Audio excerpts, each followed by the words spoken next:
خواتین کے ساتھ حسن سلوک۔ خواتین خاندان اور معاشرے کا اہم حصہ ہیں۔ خواتین کو حقوق دیے بغیر معاشرہ ترقی نہیں کر سکتا۔ بدقسمتی سے مختلف تہذیبوں اور معاشروں میں خواتین کو بہت سے حقوق سے محروم رکھا گیا اور ظلم و ستم کا نشانہ بنایا گیا۔ اسلام نے خواتین کے حقوق ادا کرنے اور ان سے حسن سلوک کا حکم دیا۔ اللہ تبارک و تعالیٰ نے قرآن مجید میں خواتین کے ساتھ حسن سلوک کا حکم دیتے ہوئے ارشاد فرمایا وَعَاشِرُوهُنَّ بِالْمَعْرُوفِ، ترجمہ، اور ان کے ساتھ حسن سلوک کا برتاؤ کرو۔ آپ صلی اللہ تعالیٰ علیہ وآلہ وسلم کی فرامین مبارکہ اور سیرت طیبہ سے خواتین کی قدر و منزلت اجاگر ہوتی ہے۔ نبی کریم صلی اللہ تعالیٰ علیہ وآلہ وسلم نے خواتین کے ساتھ حسن سلوک اور اچھے برتاؤ کی وصیت فرمائی۔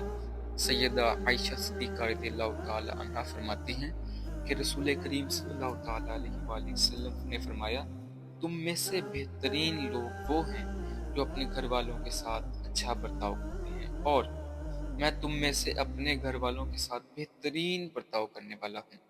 ایک حدیث مبارکہ میں نبی کریم صلی اللہ تعالیٰ علیہ وآلہ وسلم نے ایسے شخص کو جنت میں اپنے ساتھ کی بشارت عطا فرمائی جو بیٹیوں کی اچھی پرورش کرتا ہے۔ آپ صلی اللہ تعالیٰ علیہ وآلہ وسلم نے فرمایا جس نے 2 بیٹیوں کی پرورش کی یہاں تک کہ وہ جوان ہو گئی۔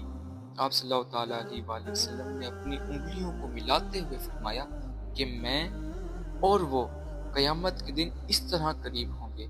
آپ صلی اللہ تعالیٰ علیہ وآلہ وسلم نے بیٹی کی پرورش کو جنت میں داخل ہونے کا سبب قرار دیتے ہوئے ارشاد فرمایا جس کی ایک بیٹی ہو اور وہ اسے زندہ دفن بھی نہ کرے، اس کی تذلیل بھی نہ کرے، اپنے بیٹے کو اس پر فوقیت بھی نہ دے، تو اللہ تعالیٰ اس کے بدلے میں اسے جنت میں داخل کرے گا۔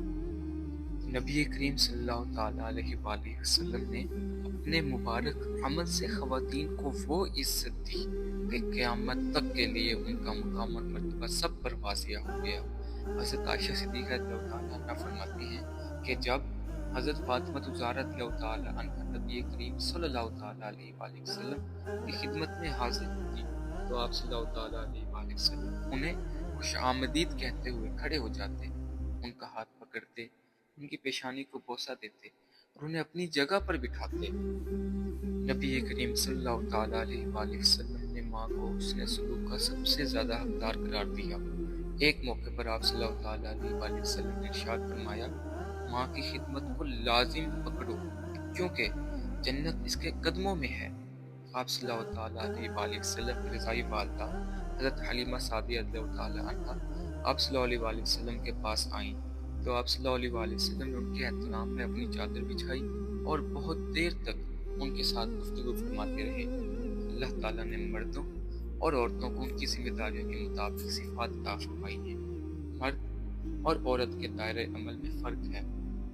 مرد اپنے گھرانے کی کفالت اور معاشی ضروریات کا بوجھ اٹھاتا ہے، جبکہ عورت گھر کو بساتی ہے، آباد کرتی ہے اور اولاد کی تربیت کرتی ہے۔ مرد اگر میدان میں جا کر جہاد کرتا ہے تو عورت اپنے بیٹوں کی اچھی تربیت کر کے انہیں مجاہد بنا سکتی ہے۔ اللہ تعالیٰ نے خواتین کا اجر ان کی مزاج کے مطابق کام میں رکھ دیا ہے۔ عہد نبوت میں خواتین مختلف شعبوں میں مختلف خدمات انجام دیتی تھی۔ ایک مرتبہ خواتین نے حضور اکرم صلی اللہ تعالیٰ علیہ وآلہ وسلم سے عرض کیا کہ مرد آپ صلی اللہ علیہ وسلم سے زیادہ سیکھنے کی وجہ سے ہم سے آگے نکل گئی ہیں۔ آپ صلی اللہ تعالیٰ علیہ وآلہ وسلم ہمارے لیے بھی کوئی دن مقرر فرما دیجیے۔ آپ صلی اللہ تعالیٰ علیہ وآلہ وسلم نے ان سے ایک دن کا وعدہ فرما لیا۔ اس دن آپ صلی اللہ علیہ وآلہ وسلم خواتین سے ملاقات فرماتے اور انہیں تعلیم دیتے۔ اسلامی تعلیمات کی روشنی میں ہم پر یہ بات واضح ہوتی ہے کہ خواتین کا احترام کریں، خواتین پر آوازیں کسنے، گھور کر دیکھنے، ان کا مذاق اڑانے، خواتین کے تعلیمی اداروں کے باہر غیر ضروری ٹہلنے اور ان کے راستوں میں بیٹھنے سے اجتناب کریں۔ عوامی مقامات پر شرم و حیا، تہذیب اور اعلیٰ اخلاق کا مظاہرہ کریں۔